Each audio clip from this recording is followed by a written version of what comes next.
नमस्कार दोस्तों, मैं गिरजेश कुमार तिवारी आप सब लोग के सामने थ्योरी ऑफ मशीन के बहुत ही इंपॉर्टेंट क्वेश्चंस लेके आ रहा हूं।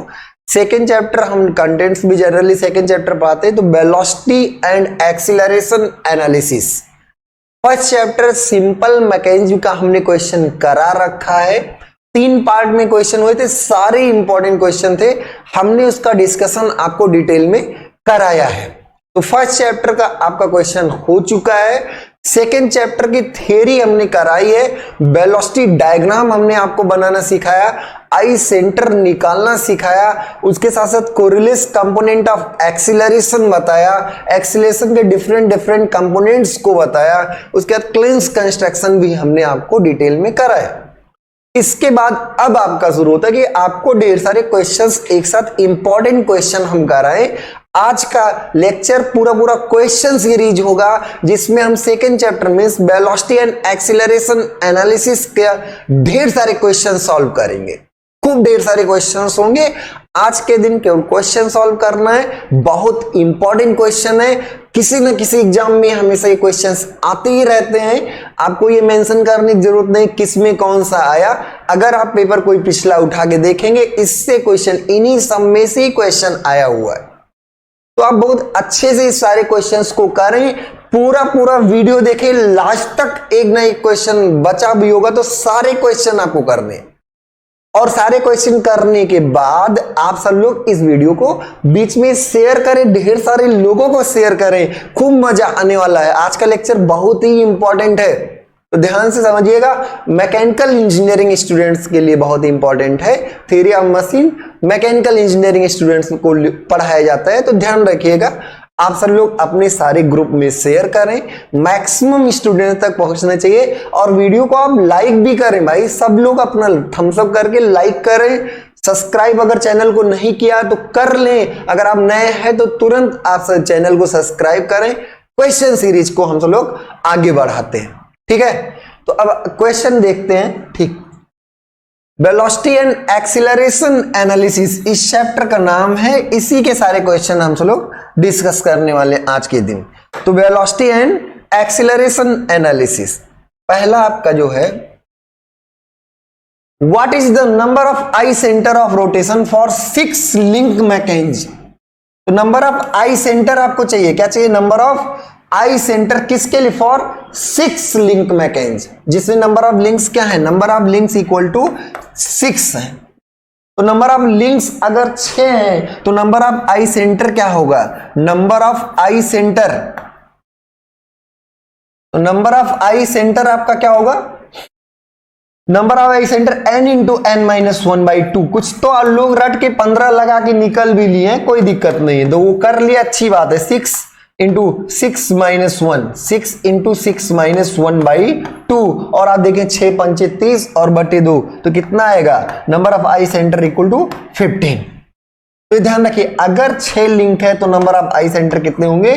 15 होंगे। हर 2 लिंक के बीच में एक आई सेंटर होता है, और आई सेंटर क्या होता है? जिस पॉइंट के अबाउट हम एक लिंक के सापेक्ष दूसरे लिंक को रोटेट करता हुआ मान सके। तो ध्यान रखिएगा, अगर 4 लिंक्स है, अगर आपके 4 लिंक्स हैं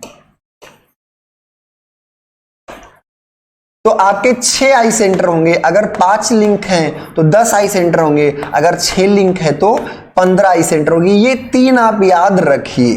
वैल्यू इसी में आप 4 रखेंगे 6 आएगा, और 6 रखेंगे तो 15 आया।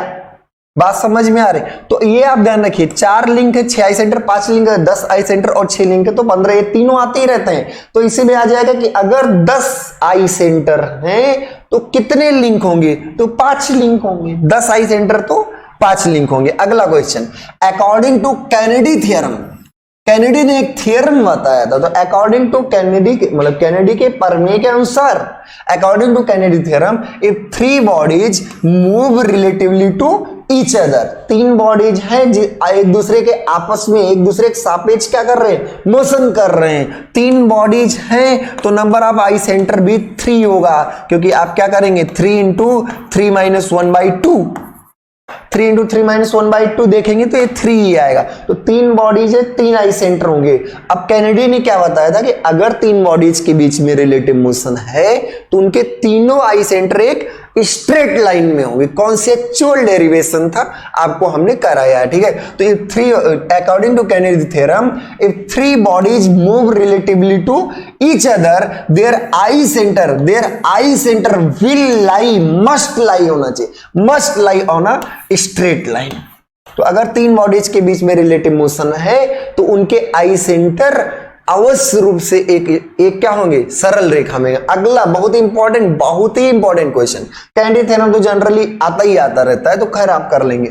कंपोनेंट ऑफ एक्सीलरेशन, एक्सीलरेशन का घटक, मैकेनिक्स में हमने कंपोनेंट्स पढ़ा दिए, तो क्या है कि एक्सीलरेशन का घटक कौन सा, parallel to the velocity of particle. अब ध्यान दीजिएगा, वेलोसिटी ऑफ पार्टिकल।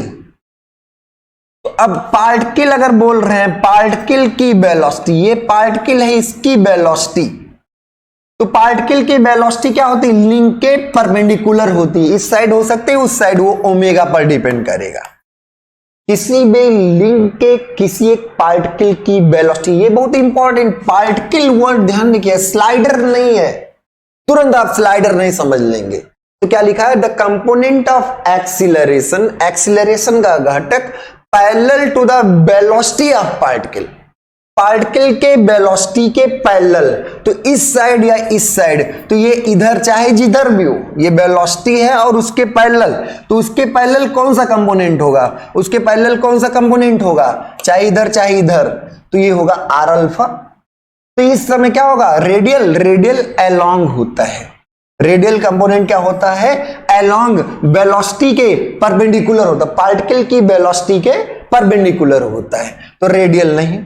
टेंजेंशियल, बिल्कुल टेंजेंशियल कंपोनेंट, तो जो टेंजेंशियल कंपोनेंट होता है वो पार्टिकल की वेलोसिटी के अलोंग ही पैरेलल होगा। हम ही नहीं करें सेम डायरेक्शन, ओमेगा अगर इधर है और रिटार्डेशन हो रहा है, ओमेगा इधर है और रिटार्डेशन हो रहा है, तो वेलोसिटी तो इधर होगा पर आपका एक्सीलरेशन इधर होगा। ध्यान से फिर से इसको क्लियर कर लेते हैं, अगर ओमेगा इधर है तो वेलोसिटी श्योर है इधर होगा, वेलोसिटी ओमेगा डिसाइड करता है और एक्सीलरेशन जो होगा, अब इसमें ध्यान देखिए, ओमेगा डिसाइड करता है। अब अल्फा अगर इसमें रिटार्डेशन हो रहा है तो आर अल्फा इधर होगा, टेंजेंशियल कंपोनेंट अल्फा डिसाइड करेगा, वेलोसिटी ओमेगा डिसाइड करेगा, बशर्ते इस वेलोसिटी के पैरेलल तो है, वेलोसिटी के पैरेलल, सेम डायरेक्शन हो सकता है, लाइक पैरेलल भी हो सकते हैं, अनलाइक पैरेलल भी हो सकते हैं। खैर चलिए, तो क्या पूछा गया, the component of acceleration parallel to the velocity of particle at the given instant. तो पैरेलल क्या होगा, टेंजेंशियल। कोरियोलेस, यहां पे कोई पार्टिकल के केस में कोरियोलेस की बात नहीं है, जस्ट कोई एक स्लाइडर स्लाइड कर रहा होगा तब कोरियोलेस आएगा। ठीक है, आगे, when a slider moves with a constant velocity v, ये अब स्लाइडर की वेलोसिटी है, slider moves with the velocity v, तो ये किसकी वेलोसिटी है, स्लाइडर की वेलोसिटी है, तो स्लाइडर की वेलोसिटी v है on a link, when a slider moves with a sliding velocity v on a link, on a link नहीं, on a rotating link at an angular velocity omega, on a rotating link at an angular velocity या speed omega, the Coriolis यहां common होना चाहिए, the Coriolis component of acceleration, तो Coriolis component of acceleration क्या होगा, 2v omega, जहां v क्या है, स्लाइडिंग वेलोसिटी, और ओमेगा क्या है, एंगुलर वेलोसिटी। क्लियर हुआ ना, आगे बढ़े, अगला question, what is the direction of, what is the direction of, what is the direction of Coriolis component of acceleration in slotted lever crank mechanism। तो slotted lever जब हम कनेक्टिंग रॉड को fix करते हैं तब मिलता है। slotted lever crank mechanism में, slotted lever crank mechanism में Coriolis component की डायरेक्शन क्या होगी, तो ये स्लाइडर है, ये आपका क्या है, स्लाइडर है, जो इस स्लॉटेड लीवर में स्लाइड करेगा जब आप क्रैंक को रोटेट, ये इस पर स्लाइड नहीं करेगा, ध्यान रखिए, इस पर स्लाइड नहीं, ये फिक्स डिस्टेंस है, स्लाइड तो इस पर करेगा, जब आप घुमाएंगे तो इस पे थोड़ा सरकेगा और इसको भी ऐसे से घुमाएगा। अब क्या पूछा गया, what is the direction of, दिशा केवल पूछी गई है, Coriolis component of acceleration in slotted lever crank mechanism. तो स्लॉटेड लीवर क्रैंक मैकेनिज्म पता है, along the sliding velocity vector, नहीं भाई, स्लाइडिंग वेलोसिटी वेक्टर को रोटेट इसके क्रैंक के नहीं, जिस पर स्लाइड कर रहे हैं उसके, तो जिस पर स्लाइड कर रहे हैं उसके, तो स्लाइडिंग वेलोसिटी वेक्टर को एंगुलर वेलोसिटी की डायरेक्शन में, एंगुलर वेलोसिटी की डायरेक्शन में 90 डिग्री घुमाने पर मिलता है। Along the direction of crank, तो डायरेक्शन ऑफ क्रैंक के अलोंग नहीं, ये क्रैंक है इसके अलोंग नहीं, ये गलत है, इसके अलोंग नहीं होगा। अगला अगर आप देखें, अगला क्वेश्चन क्या है, अलोंग अ लाइन, एक लाइन के अलोंग रोटेटेड 90 डिग्री, जो 90 डिग्री घूमा हो from the sliding velocity vector, जो स्लाइडिंग वेलोसिटी वेक्टर से 90 डिग्री घूमा हो, और क्या हो, in the direction opposite, in the direction opposite to the angular velocity of the slider slotted lever.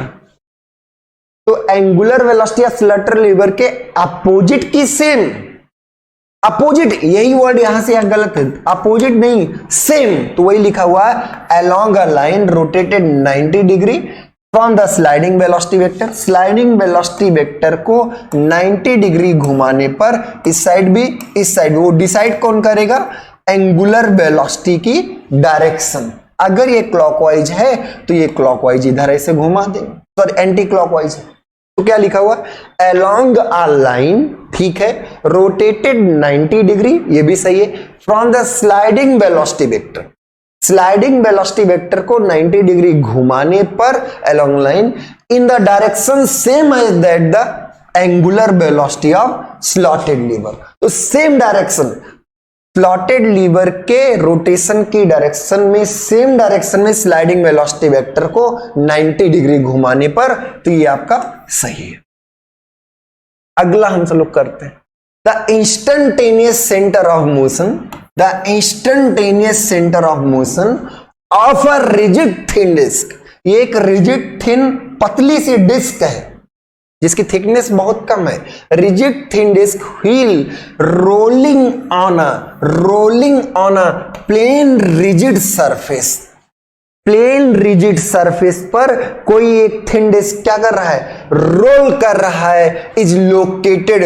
तो आपका कहां पर आई सेंटर कहां पर होगा इस समय, पॉइंट ऑफ कांटेक्ट पर, और पॉइंट ऑफ कांटेक्ट क्या है, ए है। तो अगर कोई भी पतली सी डिस्क किसी स्टेशनरी स्ट्रेट सरफेस पर प्योर रोलिंग कर रहा है, किसी प्लेन सरफेस पर प्योर रोलिंग कर रहा है, तो पॉइंट ऑफ कांटेक्ट ही क्या होगा, आई सेंटर होगा। अगला ध्यान दीजिएगा, कंसीडर द फॉलोइंग स्टेटमेंट्स, निम्नलिखित कथन को आप कंसीडर कर रही, तो देखते हैं, Coriolis component of acceleration, Coriolis component of acceleration, तो ये क्या होता है, 2v ओमेगा, जहां पे b क्या है, स्लाइडिंग वेलोसिटी, जहां पे b क्या है, स्लाइडिंग वेलोसिटी, किसकी, स्लाइडर की, और जो किसी एक ऐसे लिंक पर स्लाइड कर रहा है जो क्या कर रहा है, रोटेटिंग वेलोसिटी, जो रोटेट कर रहा है। तो ध्यान रखिए, जब कोई स्लाइडर किसी एक ऐसे लिंक पर स्लाइड करता है, किसी एक ऐसे लिंक पर स्लाइड कर रहा हो जो खुद रोटेट कर रहा हो, जब कोई भी लिंक किसी एक ऐसे लिंक पर स्लाइड कर रहा हो जो खुद भी रोटेट कर रहा हो, तब कोरिलेस कंपोनेंट ऑफ एक्सीलरेशन आएगा और उसका मान क्या होगा, 2b ओमेगा। तो किस पर डिपेंड करेगा, v पर और ओमेगा पर, स्लाइडिंग वेलोसिटी पर और एंगुलर वेलोसिटी पर, ठीक है। तो क्या होगा, कोरिलेस कंपोनेंट ऑफ एक्सीलरेशन निर्भर करता है, depends on, Coriolis component of acceleration depends on velocity of slider, okay, angular velocity of the link, ये भी ओके है, एक्सीलरेशन ऑफ स्लाइडर, तो एक्सीलरेशन ऑफ स्लाइडर से उसको कोई मतलब नहीं है, और एक्सीलरेशन ऑफ द लिंक पर भी उसे कोई मतलब नहीं है। तो क्या होगा, 1 and 2, 1 and 2। तो स्लाइडर की वेलोसिटी पर और एंगुलर वेलोसिटी ऑफ लिंक पर। अगला क्वेश्चन, बहुत ही निहायत ही इंपॉर्टेंट क्वेश्चन है, गेट में आया वो क्वेश्चन है। और ऐसा नहीं बहुत टफ नहीं है, बहुत आसान ही, बहुत ही आसान क्वेश्चन है। चलिए, रिजिड लिंक, रिजिड लिंक ये बड़ा इंपॉर्टेंट वर्ड है, ये इंपॉर्टेंट वर्ड है, मार्क रखिएगा। बहुत ही शानदार क्वेश्चन है, ये इंपॉर्टेंट वर्ड है और बहुत अच्छा क्वेश्चन है, मार्क रखिएगा। ठीक है, देख, a rigid link PQ is 2 metre long. जो ये PQ है ये 2 मीटर लॉन्ग। क्वेश्चन को पढ़ना जरूर पड़ेगा, मत देखिए आंख मूंदे ABCD C, लो बाबा वाले यहां काम नहीं चलेगा, छुमंतर काली वाला नहीं काम चलेगा। तो आपको क्लियर क्वेश्चन पढ़ना पड़ेगा, जैसे हम भी पढ़ रहे हैं, करके क्वेश्चन नहीं आए, आपके सामने कर रहे हैं। ठीक है, तो a rigid link PQ is 2 metre long. हाँ भाई ठीक है, and oriented at 20 degree to the horizontal as shown in the figure. एक कोई रिजिड लिंक है, रिजिड वर्ड पर मार्क रखिएगा। रिजिड लिंक है, PQ है जो 2 मीटर लॉन्ग है और हॉरिजॉन्टल से 20 डिग्री पर ये झुका हुआ है। ठीक है, जैसा कि फिगर में दिखाया गया, आंख खोल के देख लिए। The magnitude and direction of velocity BQ, direction of velocity BQ is, अच्छा, and the direction of velocity BP are given. तो Q की वेलोसिटी का मान और डायरेक्शन दोनों दिया हुआ है। The magnitude and direction of velocity BQ, तो मैग्नीट्यूड भी दिया है और डायरेक्शन भी दिया है, and the direction of velocity BP are given. The direction of velocity BP are given, BP भी आपको दिया है। तो आपको देखिए मैग्नीट्यूड दिया है और डायरेक्शन भी दिया और BP भी आपको दिया है। ठीक है, the magnitude of BP in metre per second at this instant, इस समय P की वेलोसिटी बताइए। बस यही आपसे पूछा गया, कितना शानदार क्वेश्चन था, ध्यान रखिएगा। ये P है, ये एक लिंक है, इसमें Q की वेलोसिटी का मान भी पता है, दिशा भी मालूम है, और P की वेलोसिटी का हमें मान निकालना है। तो आपके पास 2-3 मेथड होते हैं। अब यहां पर आप वेलोसिटी डायग्राम नहीं पूछे, क्योंकि 2 ही पॉइंट है, तो वेलोसिटी डायग्राम यहां पे बहुत इंपॉर्टेंट नहीं होगा। पर आई सेंटर मेथड से अगर हम करें तो ध्यान रखिए, इसके परपेंडिकुलर डायरेक्शन में इंस्टेंटेनियस सेंटर होगा, इसके परपेंडिकुलर डायरेक्शन में इंस्टेंटेनियस सेंटर होगा, और इसके परपेंडिकुलर डायरेक्शन में इंस्टेंटेनियस। तो ये आपका आई होगा, ये 2 मीटर है कंफर्म, ये आपका क्या होगा, आई, इंस्टेंटेनियस सेंटर। कैसे भाई, इस समय ये लिंक आपका इस समय इस पॉइंट के अबाउट घूमता हुआ मान सकते हैं। तो वेलोसिटी के परपेंडिकुलर डायरेक्शन में ही आपका इंस्टेंटेनियस सेंटर होगा।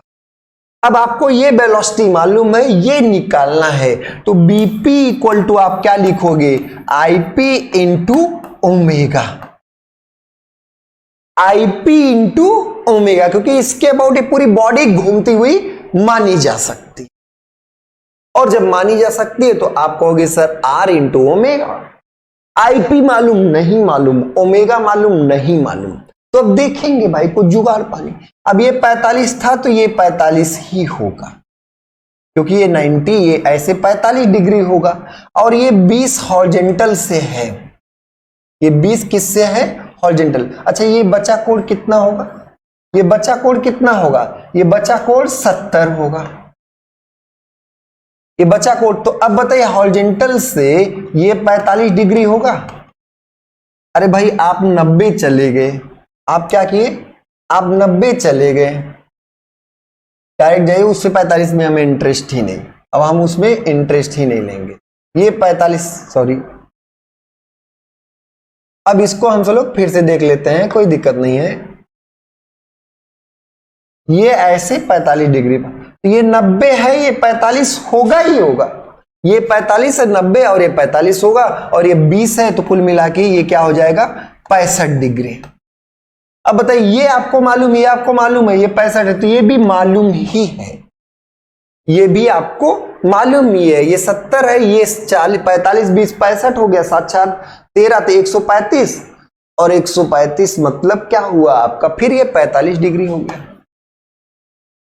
ये क्या हो गया, 45 डिग्री। कोई दिक्कत तो नहीं किसी को? कैसे हमने किया सर, इसके परपेंडिकुलर लाइन खींचे और उसके पर, अब ये 20 है तो ये 70 होगा ही होगा, इसमें कोई डाउट नहीं होना चाहिए। और ये 90 तो बचा, ये आपका 45 बचा और ये आपका 20, तो 45 20 65 और 70 ही हो गए। 65 और 70 ऐड करोगे 135, और 80 180 में से घटा दोगे, 180 में से क्या करोगे, घटा दोगे तो 45 आ जाएगा, उसमें कोई डाउट नहीं होना चाहिए।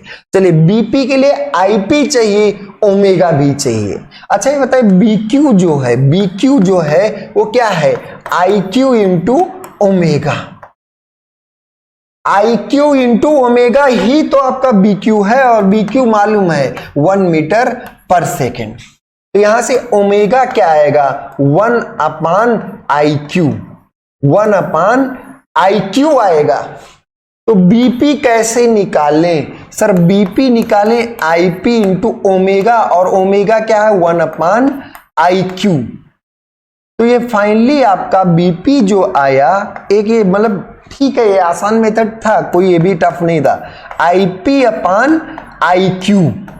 अब बताइए आईपी अपान आईक्यू कैसे निकालें, IP upon IQ, IP upon IQ, sign rule लगा दीजिए इस ट्रायंगल में, triangle triangle P Q I, triangle P Q I, इसमें अगर हम देखें तो आईपी अपान आईपी, आईपी के सामने क्या है साइन 65, आईपी अपान 65 और आईक्यू अपान साइन 70। तो आईपी अपान आईक्यू क्या आएगा, आईपी अपान आईक्यू आएगा sine 65 upon sine 70, sine 65 upon sine 70, यही तो आएगा। आईपी अपान आईक्यू जो आएगा वो आएगा साइन 65 आप यहां कर लेंगे और अपान साइन 70, यहीं पर आप पुट कर देंगे, आंसर आ जाएगा। एक से कम आना ही है क्योंकि एंगल बढ़ने पर साइन का मान घट ही रहा है, तो अब इसमें एक से कम एक ही ऑप्शन है, 0.96 कर दिए, और कुछ इसमें करना ही नहीं था। क्या किया हम, इस ये डायरेक्शन दी है, हमें दिशा मालूम है, तो सर इसके परपेंडिकुलर कहीं सेंटर ऑफ रोटेशन होगा, ऐसे इसके परपेंडिकुलर सेंटर ऑफ रोटेशन दोनों कट के आई सेंटर मिल गया। अब ओमेगा निकालने के लिए जो वेलोसिटी गिवन है उससे पूछेंगे, तो velocity of Q equal to ये डिस्टेंस इनटू ओमेगा, और ओमेगा आ गया 1 अपान I Q, 1 upon I Q आ गया, ये हो गया। अब वेलोसिटी ऑफ पी अगर पूछा जाए तो आई पी इंटू ओमेगा, और ओमेगा का मान 1 अपान आई क्यू है, रख दिए, तो अब आपका आ गया 1 अपान आई क्यू, तो 1 अपान आई क्यू आ गया आई पी अपान आई क्यू। अब आई पी अपान आई क्यू कैसे निकाला जाए, तो इस ट्रायंगल में साइन रूल लगा दिए, I P upon sine 65, I Q upon sine 70, I Q upon उसके सामने साइन 70, तो ये आई पी अपान आई क्यू आ गया साइन 65 अपान साइन 70, और क्वेश्चन हो गया साइन 65 अपान साइन 70 कंफर्म है एक से कम होगा, तो एक से कम एक ही ऑप्शन है, 0.96 हो गया आंसर आपका। क्या हो गया 0.96। इसको एक दूसरे तरीके से भी करना, एक बार पहले इसको कॉपी कर लीजिए, आप स्क्रीनशॉट लेके इसको कर ले, बहुत ही इंपॉर्टेंट क्वेश्चन है, बहुत इंपॉर्टेंट क्वेश्चन। अब इस क्वेश्चन को और दूसरे तरीके से करते हैं, बहुत आसान था। PQ आपका रिजिड है, PQ क्या है, रिजिड है। अब अगर रिजिड है तो PQ के पास नहीं आ सकता। P अगर हम कहें PQ के बीच की दूरी बदल जाएगी तो ये नहीं बदलने वाली, किसी भी हालत में नहीं बदलने, और जब नहीं बदलने ये तुम हमारे पास नहीं आ सकते। तो अब इसमें यह ध्यान रखना है कि लिंक के अलोंग वेलोसिटी कंपोनेंट सेम होगा। अब बताइए इसके अलोंग अगर हम बात करें तो ये पूरा 45 था, तो ये बचा कोण कितना होगा, पूरा अगर 45 था और ये 20 चला गया, क्योंकि हॉरिजॉन्टल से वो 20 बना रहा है, तो बचा कोण कितना होगा 25 डिग्री। अब ध्यान दीजिएगा, ये भी आपका Q है, इधर की तरफ वेलोसिटी ऐसे है, ये 20 डिग्री है, ये P है, ये BP है, और ऐसे आपका Q जो है, Q की वेलोसिटी इससे थोड़ा इधर की तरफ है। कितनी झुकी हुई है ये 25 डिग्री, और ये वेलोसिटी दिया 1 मीटर पर सेकेंड। अब ध्यान रखिएगा, लिंक के अलोंग वेलोसिटी कंपोनेंट सेम होना चाहिए। लिंक के अलोंग वेलोसिटी कंपोनेंट क्या होना चाहिए, सेम होना चाहिए। तो लिंक के अलोंग, ये ऐसे लिंक है, इसके अलोंग, इसके अलोंग, अभी 25 कैसे आए ये समझ गए होंगे ना। हॉरिजॉन्टल से 20 है तो बचा 25, 45 में से 20 गए तो 25 ही बचेगा ना। तो अब बताइए, इसका इसके अलोंग, इसका इसके अलोंग वेलोसिटी निकाला जाए, अलोंग, तो ये क्या आएगा 1 cos 25, और परपेंडिकुलर क्या आएगा 1 sin 25। 1 cos 25, cos है पास है। ऐसे इसका अगर हम पूछें तो सर इसके अलोंग जो आएगा वो आएगा BP cos 20। अरे भाई इसका इसके साथ BP cos 20 और इधर की तरफ BP sin 20। तो परपेंडिकुलर कंपोनेंट तो ऐसे घुमाना चाहेगा, उसके बराबर होने का कोई कॉन्सेप्ट नहीं, लेकिन इन दोनों के बीच की दूरी अगर कंजर्व रहनी है तो इसके अलोंग ये जितनी तेजी से पीछा करे उतनी तेजी से दूर भागे, तभी दोनों के बीच की दूरी नहीं बदलेगी। अदरवाइज अगर ये तेजी से पीछा कर गया तो डिस्टेंस कम हो जाएगी, अगर वो तेजी से भाग गया तो डिस्टेंस बढ़ जाएगी। लेकिन ऐसा होगा नहीं रिजिड में, रिजिड में ऐसा होगा नहीं। तो दोनों का अलोंग कंपोनेंट, लिंक के अलोंग वेलोसिटी कंपोनेंट सेम कर दीजिए, बस लिंक के अलोंग वेलोसिटी कंपोनेंट सेम कर दीजिए। तो अब यहां से क्या करेंगे, BP cos 20 जो इसके अलोंग है इक्वल टू 1 cos 25, 1 cos 25। बात समझ में आ रहा ना, इसका cos पास साइन दूर, तो अब यहां से BP क्या आएगा, BP आएगा cos 25 अपान cos 20। अब ध्यान रखिए, cos का मान एंगल बढ़ने पर घटता है अप टू 90, अप टू 90 बात कर रहे हैं, तो आपका जैसे से कोण बढ़ता जाएगा cos का मान घटता जाएगा, तो इसमें भी श्योर है कि ये 1 से कम ही आएगा। और ध्यान रखिए cos 90 माइनस थीटा ही साइन थीटा होता है, तो यही आपका साइन 65 होगा, साइन 65 90 माइनस, आप ध्यान रखिए, तो ये होगा साइन 65 अपान साइन 70 जो आपका पहले भी आया था।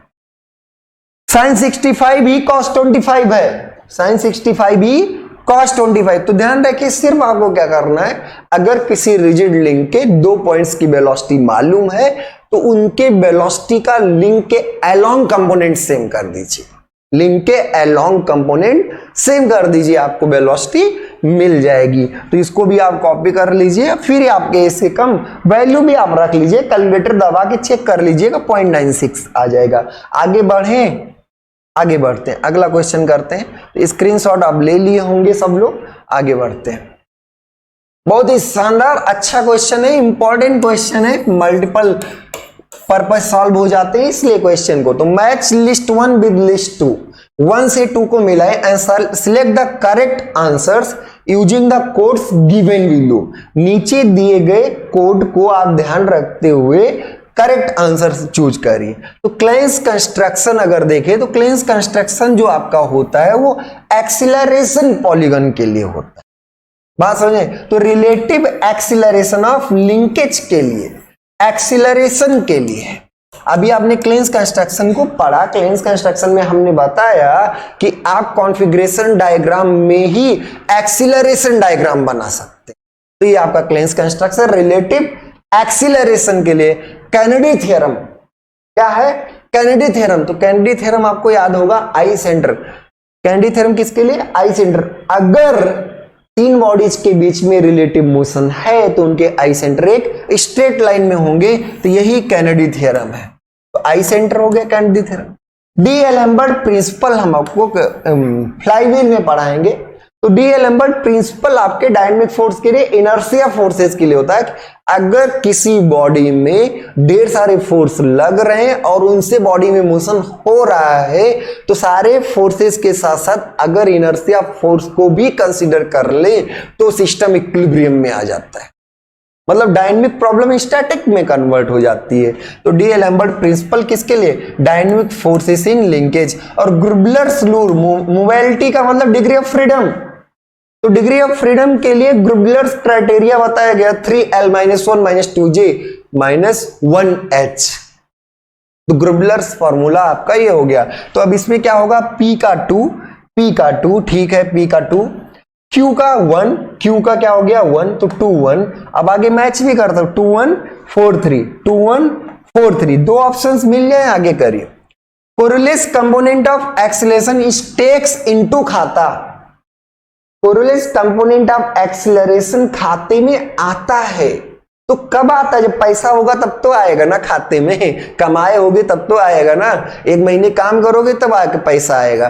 तो जब होगा तब आएगा, मतलब क्या पूछा गया एक तरीके से, कोरिलेस कंपोनेंट ऑफ एक्सीलरेशन, लैंग्वेज पे मत जाइए, कोरिलेस कंपोनेंट ऑफ एक्सीलरेशन कब होता है, किसके खाते में आता है? Coriolis component of acceleration takes into account कब? स्लाइडर क्रैंक में नहीं, स्लाइडर क्रैंक मैकेनिज्म में स्लाइड तो होता है पर जिस पर स्लाइड होता है उसकी एंगुलर वेलोसिटी 0 होती है, जिस पर वो स्लाइड होता है उसकी एंगुलर वेलोसिटी क्या होती है?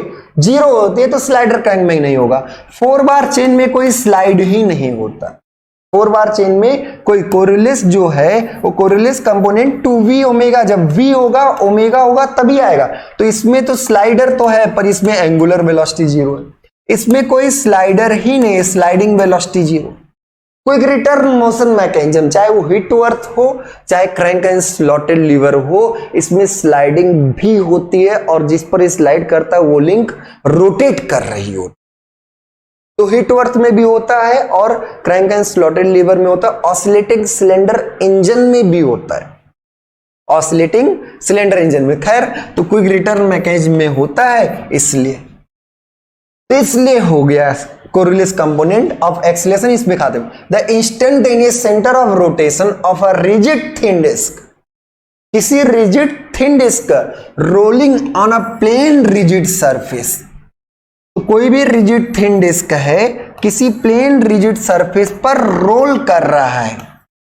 अगर रिजिड थिन डिस्क किसी प्लेन रिजिड सरफेस पर रोल कर रहा हो तो कहां पर होता है? पॉइंट ऑफ कांटेक्ट पर, at the centre of the disc, centre of disc पर होगा जब आपका प्योर रोटेशन हो और वो भी सेंट्रोइडल एक्सिस के अबाउट, इसी एक्सिस के अबाउट ऐसे घूम रहा हो, तो यही एक्सिस क्या हो जाएगा? इंस्टेंटेनियस। तो centre of disc pure rotation at infinite distance on the pass surface, तो ये सेंटर ऑफ डिस्क जब होगा जब pure rotation about centroidal axis हो, pure rotation about centroidal axis हो और infinite distance on the plane surface, infinite distance on the plane surface तब होता है इनफाइनाइट डिस्टेंस पर जब आपका pure translation on straight surface हो।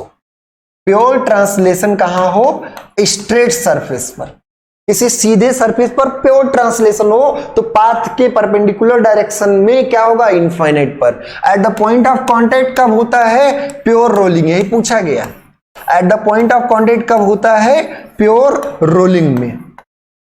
तो प्योर रोलिंग में पूछा गया पॉइंट ऑफ कांटेक्ट, सही है। The point on the circumference situated vertically opposite to the contact point, तो कांटेक्ट पॉइंट के वर्टिकली अपोजिट यहां पे किसी भी सिचुएशन में नहीं होता है, ठीक है। तो क्या होगा? प्योर रोलिंग के केस में at the point of contact. अगला बहुत ही important, most important question, in the figure shown, figure जो कि दिखाया गया है, the relative velocity of link 1, अब देखिए फिगर को हम ध्यान से देखें तो हमें लिंक 1 स्लाइडर दिखा, तो relative velocity link 1 with respect to link 2, ये लिंक 2 है, इस पर कोई एक लिंक 1 है। अब बताइए लिंक 1 जो है वो 2 पर क्या कर सकता है? स्लाइड कर सकता है। 1 जो है वो 2 पर रोटेशन की बात करें तो रोटेशन तो साथ साथ होना है, रोटेशन क्या होना है, साथ साथ, लेकिन लिंक 1 2 पर स्लाइड कर सकता है। तो अगर हम आपसे कहें कि 2 के सापेक्ष 1 की वेलोसिटी, 2 के सापेक्ष 1 की वेलोसिटी मतलब स्लाइडिंग वेलोसिटी, यही थोड़ा सा लैंग्वेज आपको फंसा देता है। 2 के सापेक्ष जो लिंक 2 है और जो ये 1 है 1, तो 2 पर 1 स्लाइड कर सकता है, तो 2 के सापेक्ष 1 की वेलोसिटी, घूमेंगे तो साथ साथ ना, तो वो रिलेटिव नहीं हुआ, रिलेटिव हुआ स्लाइडिंग। तो relative velocity of link 1, relative velocity of link 1 with respect to, with respect मतलब के सापेक्ष link 2 is 12 metre per second. इसका मतलब आपको ये क्या दिया है, स्लाइडिंग वेलोसिटी। तो स्लाइडिंग वेलोसिटी कितनी दी है, 12 metre per second. Sliding velocity आपको दिया है 12 metre per second. Link 2 rotates at a constant speed, link 2 जो है ये कांस्टेंट स्पीड से घूम रहा है, और ये कांस्टेंट स्पीड जो आपका है वो क्या है, 120 RPM. Link 2 rotates with constant speed 120 RPM. The Coriolis component of acceleration, तो कोरिलेस कंपोनेंट ऑफ एक्सीलरेशन होता है 2v ओमेगा। b मालूम, बिल्कुल मालूम, ओमेगा मालूम, बिल्कुल मालूम। अब क्या पूछना है यार, ओमेगा को बस क्या करना था, 2 पाई, यहां पर क्या करना है, n/60, 2 पाई n/60, और ये 2 आ गया, और ये मीटर पर सेकेंड स्क्वायर। तो यहां से कितना होगा, 12 दूनी 2 दूनी 4 दूनी 8, 2 दूनी 4 दूनी 8, और 12 96, 96 पाई मीटर पर सेकेंड स्क्वायर। अब बताइए 96 को आप 100 मान लो, इसको 3 मान लो, क्योंकि इसका मान 3.14 होता है, 3.14। अब इसको कम करो, इसको बढ़ा दो, तो इसको 3 मान लो, इसको 100, 300 के आसपास आंसर होगा ए पार्ट।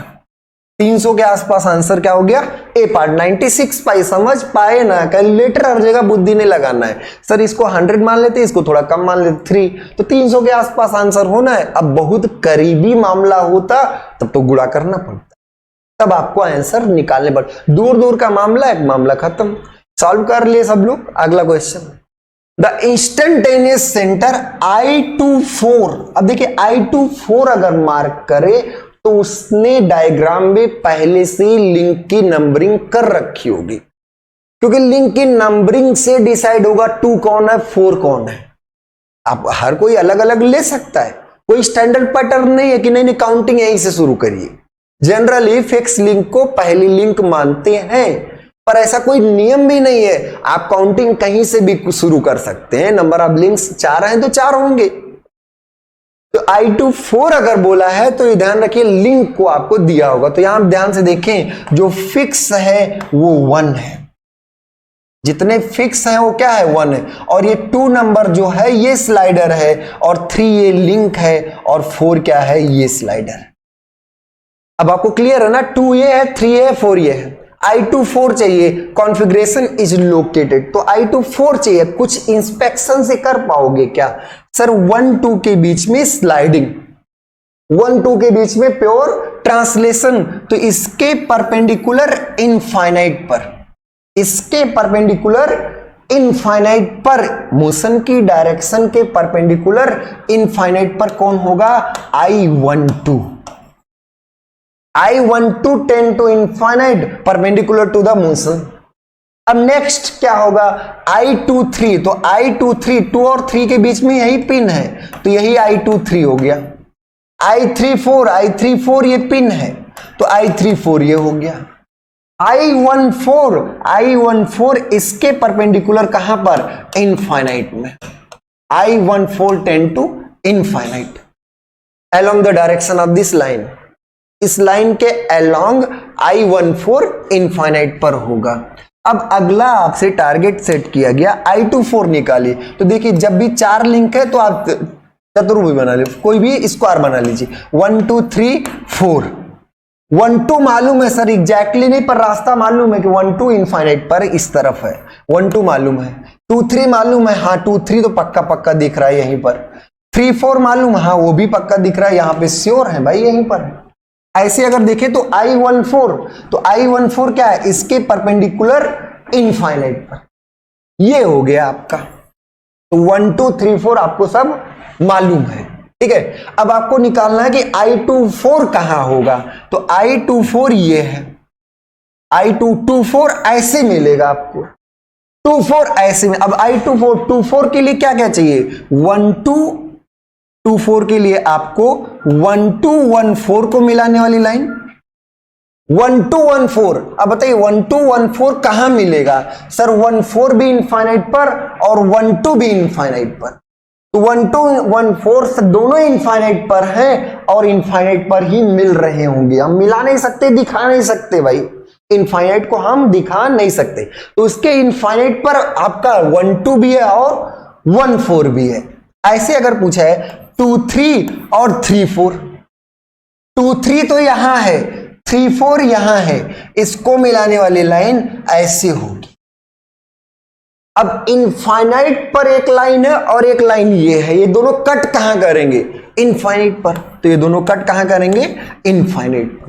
तो I24 जो आपका कहां पर इनफाइनाइट पर होगा, इनफाइनाइट हमने देखा नहीं तो हम दिखा नहीं पा रहे हैं, बस बता दिए कि इनफाइनाइट पर होगा, क्योंकि वो दोनों इनफाइनाइट पर मिलेंगे और इसको कट करेंगे कहां पर, इनफाइनाइट पर। तो I24 आपका कहां होगा, इनफाइनाइट पर। चलिए अगला क्वेश्चन देखते, समझ गए होंगे सब लोग। I13 की बात करें तो I13 यहां n पॉइंट पर होगा, I13 आपका यहां n पॉइंट पर होगा। खैर वो पूछा नहीं गया तो आगे बढ़ते हैं। एनी बॉडी इन मोशन, कोई भी body in motion, any body in motion will be subjected to Coriolis acceleration when that body, कोई भी बॉडी जो मोशन में है उसमें कोरिलेस कंपोनेंट कब आएगा, कोरिलेस कंपोनेंट का विषय कब आएगा, तो any body in motion will be subjected to Coriolis component of acceleration when the body is, अब ध्यान दिए, in plane rotation with variable velocity. तो अब बताइए प्लेन रोटेशन हो, ऐसे घूम रहा हो, प्लेन रोटेशन हो अलग अलग वेलोसिटी से, तो इस सिचुएशन में एंगुलर एक्सीलरेशन आएगा। इस समय क्या आएगा, एंगुलर एक्सीलरेशन।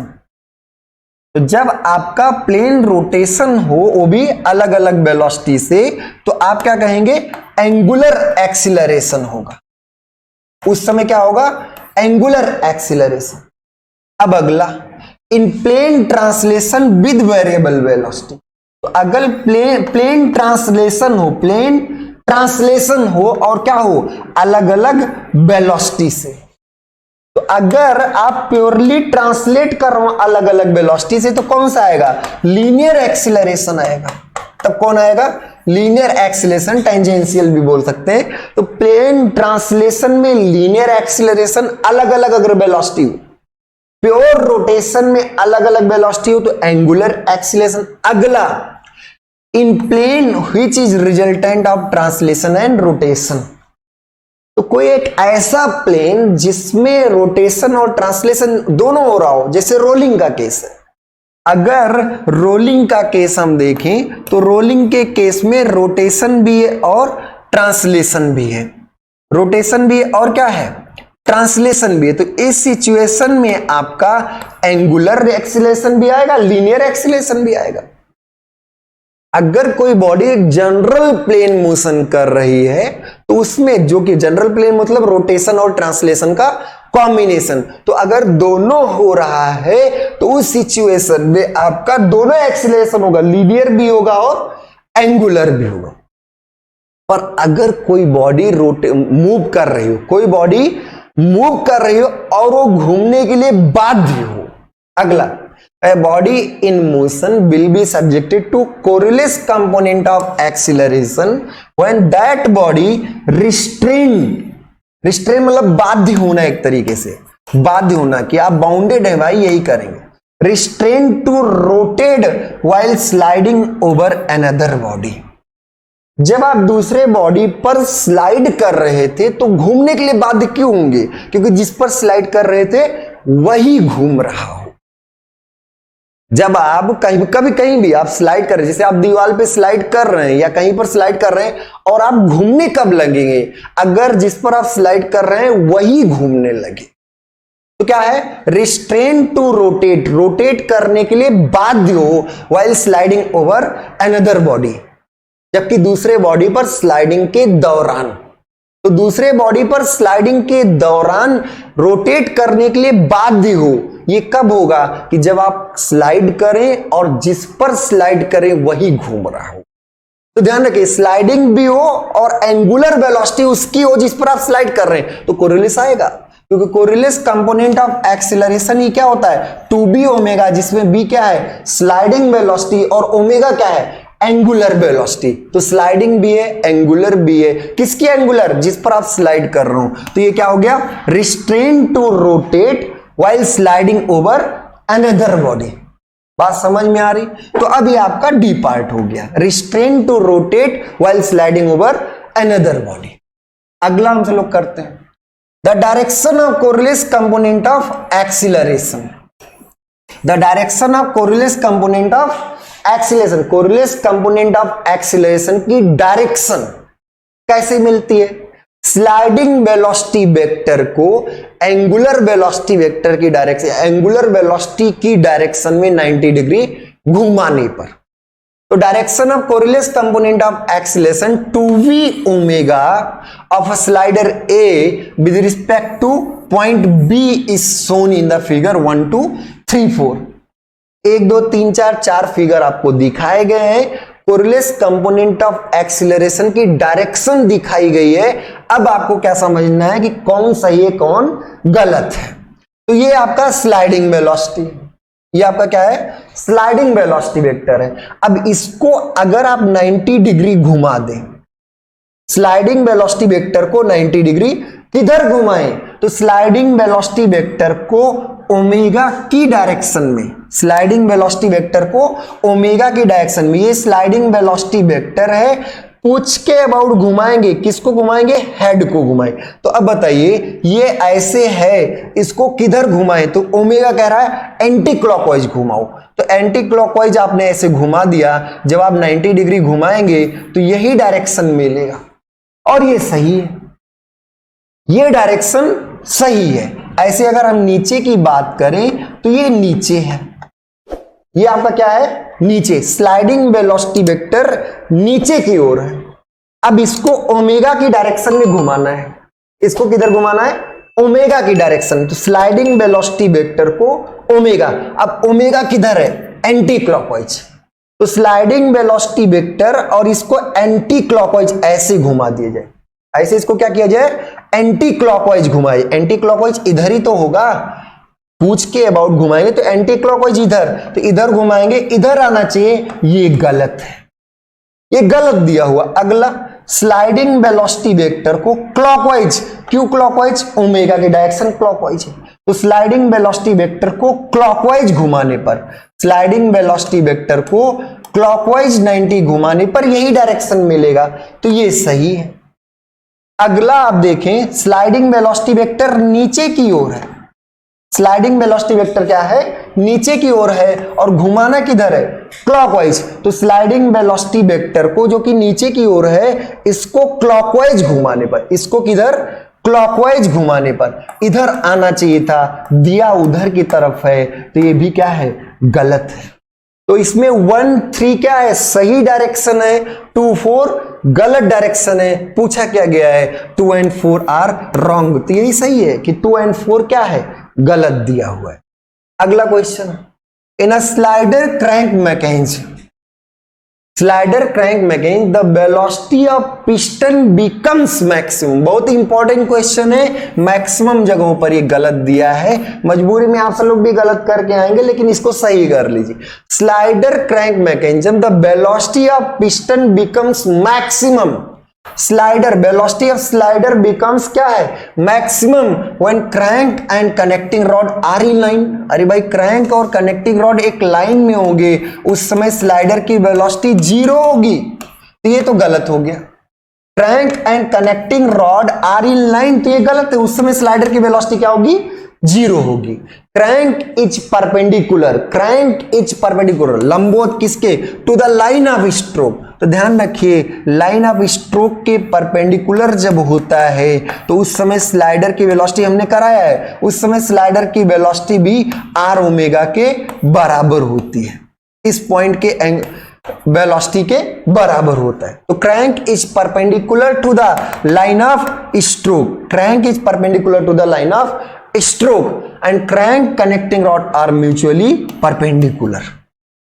तो जब क्रैंक और कनेक्टिंग रॉड एक दूसरे से परपेंडिकुलर होते हैं, जब क्रैंक और कनेक्टिंग रॉड एक दूसरे से परपेंडिकुलर होते हैं, उस समय वेलोसिटी आर ओमेगा से भी ज्यादा होती है और उसी समय आपका क्या होता है, उसी समय स्लाइडर की वेलोसिटी मैक्सिमम होती है। तो crank and connecting rod are mutually perpendicular, यही पूछा भी गया है कि स्लाइडर की वेलोसिटी कब मैक्सिमम होती है, तो तब मैक्सिमम होती है जब क्रैंक और कनेक्टिंग रॉड एक दूसरे के परपेंडिकुलर होते हैं। ठीक है, क्रैंक इज 120, तो 120 कोई एक जनरल सॉल्यूशन है, उसका कोई मतलब नहीं। क्रैंक, इसको मार्क रखिएगा, बहुत इंपॉर्टेंट, वेरी इंपॉर्टेंट क्वेश्चन है, बहुत ही ज्यादा इंपॉर्टेंट है, क्योंकि कई जगहों पे गलत भी है तो चीजें सही करनी है। Crank and connecting rod are mutually perpendicular, तो उस समय स्लाइडर की वेलोसिटी क्या होती है, मैक्सिमम होती है। अगला क्वेश्चन, कितने क्वेश्चन और, चलिए तो आज एक क्वेश्चन और करते हैं, इसके बाद फिर हम सब लोग आने वाले उसमें। ये भी बहुत ज्यादा वेरी इंपॉर्टेंट क्वेश्चन है, सारे एग्जाम में आया हुआ है। आप चाहे एसएससी देख लें, चाहे इसरो देख लें, या कोई भी पेपर आप उठाएंगे, कभी ना कभी ये क्वेश्चन आया ही है। तो बहुत ही इंपॉर्टेंट क्वेश्चन है, इसको आप ध्यान दीजिएगा, बहुत शानदार क्वेश्चन, तो बहुत ध्यान से। The centre of gravity of coupler link in 4 bar mechanism, तो 4 बार मैकेनिज्म ये है जिसमें 4 लिंक है और चारों क्या है, टर्निंग पेयर है। 4 लिंक है और चारों क्या है, टर्निंग पेयर है, ये आपको दिखाया गया। फिक्स के अपोजिट लिंक को ही क्या कहते हैं, कपलर। फिक्स के अपोजिट लिंक को ही हम क्या कहते हैं, कपलर। तो the centre of gravity of coupler link, centre of gravity of coupler, तो ये जो कपलर है ये, इसका सेंटर ऑफ ग्रेविटी क्या फील करेगा, विल या वुड एक्सपीरियंस।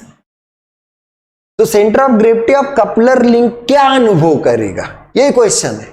अब बताइए, जो आपका कपलर लिंक है ये आपका जनरल प्लेन मोशन कर रहा होता है, ये लिंक आपकी प्योर रोटेशन कर रही होगी, ये भी प्योर रोटेशन, किसके अबाउट, इसके अबाउट, इसके अबाउट, इसके अबाउट ये प्योर रोटेशन, इसके अबाउट ये प्योर रोटेशन।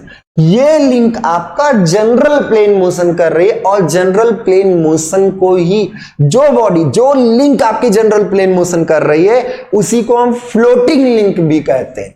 तो कपलर लिंक, जो आपका ये कपलर लिंक है, ये ध्यान रखिएगा, कपलर लिंक है, इसी को हम क्या कहेंगे, फ्लोटिंग, तैर रही है, फ्लोटिंग लिंक, इसी को हम क्या कहेंगे, एक्चुअल में ऐसे तैर रही, मतलब ये रोटेशन भी कर रही है, आगे भी बढ़ रही, ये लिंक आपका रोटेशन भी कर रहा है और आगे भी बढ़ रहा है। तो कपलर लिंक को ही फ्लोटिंग लिंक भी कहते हैं, इसी को कॉम्प्लेक्स लिंक भी कहते हैं, क्योंकि इसका मोशन कॉम्प्लेक्स है। इसी को कंपाउंड लिंक भी बोल देते हैं, कभी कभी, कई बार ये पूछा, कई तरीके से पूछा गया है। तो compound link, complex link, coupler, floating link या कनेक्टिंग रॉड भी जनरल प्लेन मोशन कर रहा होता है।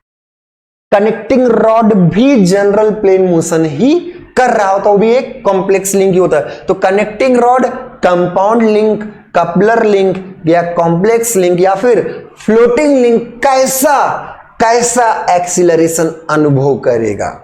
तो अगर आप जनरल प्लेन मोशन कर रहे हैं तो लीनियर एक्सीलरेशन भी होगा और एंगुलर एक्सीलरेशन भी होगा, लीनियर एक्सीलरेशन भी होगा और एंगुलर एक्सीलरेशन भी होगा। तो ये ध्यान रखिएगा कि कपलर लिंक जो होता है वो दोनों तरीके के एक्सीलरेशन को अनुभव करता है। अरे भाई जनरल प्लेन मोशन कर रहा, नो एक्सीलरेशन, ऐसा तो हो ही नहीं सकता कि कोई एक्सीलरेशन ना हो, एक्सीलरेशन होगा और दोनों होगा। No acceleration, only linear, angular क्यों नहीं होगा, घूम रहा है तो एंगुलर भी होगा। ओनली एंगुलर, केवल एंगुलर, तो ये प्योर रोटेशन नहीं कर रहा। प्योर रोटेशन होता तो ओनली एंगुलर सही था। Both linear and angular acceler, most important question है, ध्यान रखिएगा, बहुत ही ज्यादा इंपॉर्टेंट है कि कपलर लिंक में कैसा एक्सीलरेशन होगा, तो both linear and angular acceleration. ठीक है, तो हम सब लोग ने इस चैप्टर के velocity and acceleration diagram chapter के ढेर सारे क्वेश्चन सॉल्व किए। आज के दिन में ढेर सारे क्वेश्चन सॉल्व किए, अभी भी बहुत ढेर सारे क्वेश्चन बचे हुए हैं जिसको हम आने वाले अगले पार्ट में भी कराएंगे।